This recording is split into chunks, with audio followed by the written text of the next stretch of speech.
ഇന്ന് ബഹ്റൈനിൽ ഒരു ഫിലിമിന്റെ ട്രെയിലർ ലോഞ്ചിന് വേണ്ടിയിട്ട് ഇറങ്ങിയതായിരുന്നു. മമ്മൂക്കയുടെ ലാലേട്ടന്റെ ഒക്കെ ട്രെയിലർ ലോഞ്ചിന്റെ വീഡിയോസ് ഒക്കെ കാണാറുണ്ട്. സോ അതൊക്കെയാണ് എന്റെ മനസ്സിലൊരു എക്സ്പെക്ടേഷൻസ്. കുഞ്ഞാനെ വീട്ടിൽ ഏൽപ്പിച്ചിട്ട് നമ്മൾ വണ്ടി എടുത്ത് ഇറങ്ങി. ഞാൻ എത്തേണ്ട ലൊക്കേഷൻ ഗൂഗിൾ മാപ്പ് ഇട്ടപ്പോൾ സ്ഥലം നേനു അറിയാന്നാ പറഞ്ഞത്.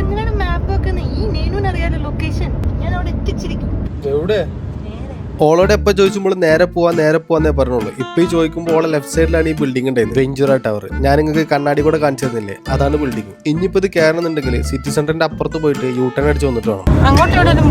ഫൈനലി ഞാൻ ബിൽഡിങ്ങിലെത്തി. പാർക്കിങ്ങിന്റെ അകത്ത് കയറ്റാൻ നിന്നപ്പോൾ സെക്യൂരിറ്റി വന്നിട്ട് അതിന്റെ അകത്ത് പറ്റില്ല, പുറത്തുടലും കൊണ്ട് പാർക്ക് ചെയ്യാനാണ് പറഞ്ഞത്. അങ്ങനെ ഞങ്ങൾ പുറത്ത് പാർക്ക് ചെയ്തു. ഈ കാണാനാണ് നേനിന്റെ ഈദ് ഔട്ട്ഫിറ്റ്. എങ്ങനെയുണ്ട്? നിങ്ങൾ അധികം പുകയത്തി പറയണ്ട, അവൾക്ക് ചിലപ്പോൾ അഹങ്കാരവും. ഇതാണ് പിന്നെ ഞാനെടുത്ത്. സിമ്പിൾ അല്ലേ? പരിപാടിക്ക് ബഹ്റൈനിൽ ഒരുപാട് വ്ളോഗേഴ്സും നമ്മൾ അറിയുന്ന കുറെ കൂട്ടുകാരുണ്ടായിരുന്നു. പടത്തിൽ അഭിനയിച്ചവരും ഡയറക്ട് ചെയ്തവരും പ്രൊഡ്യൂസ് ചെയ്തവരൊക്കെ ഒരുപാട് കാര്യങ്ങൾ സംസാരിക്കുന്നുണ്ടായിരുന്നു. അങ്ങനെ നമ്മൾ ട്രെയിലർ കണ്ടു. ഇതാണ് ഫിലിമിന്റെ പേര്, ദ റെഡ് ബലൂൺ. മോസ്റ്റ്ലി ബഹ്റൈനിലാണ് ഷൂട്ട് ചെയ്തിട്ടുള്ളത്. പക്ഷെ ട്രെയിലർ കണ്ടപ്പോൾ നല്ല പ്രതീക്ഷ തന്നെയാണുള്ളത്. ഇത് ഷുഹൈബ് ബ്രോ ഈ പടത്തിൽ മെയിൻ ഗുണ്ടായിട്ട് അഭിനയിച്ചിരിക്കണെന്നാണ് പറയണത്. ഇനി ബാക്കി വരുമ്പോൾ അറിയാം.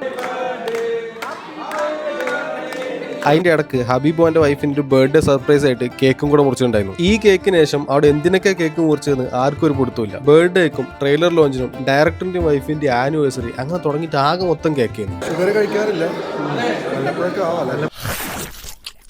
ഇവള് പിന്നെ ഈ കയറ്റിക്കൊണ്ടിരിക്കുന്നത് എത്രാമത്തെ കേക്കാന്നുള്ളത് ഓൾക്ക് തന്നെ ഒരു പിടുത്തമില്ല. അവസാനം പിന്നെ ഒക്കെ കൂടെ കിറുങ്ങുന്നുള്ളതുകൊണ്ട് പിന്നെ അധികം നേരം അവിടെ നിന്നില്ല. അപ്പൊ നിങ്ങൾക്ക് വീഡിയോ ഇഷ്ടമായാലും അഭിപ്രായങ്ങളൊന്ന് കമന്റിൽ അറിയിക്കും. ഞാൻ അടുത്ത വീഡിയോ ആയിട്ട് നാളെ വരാം.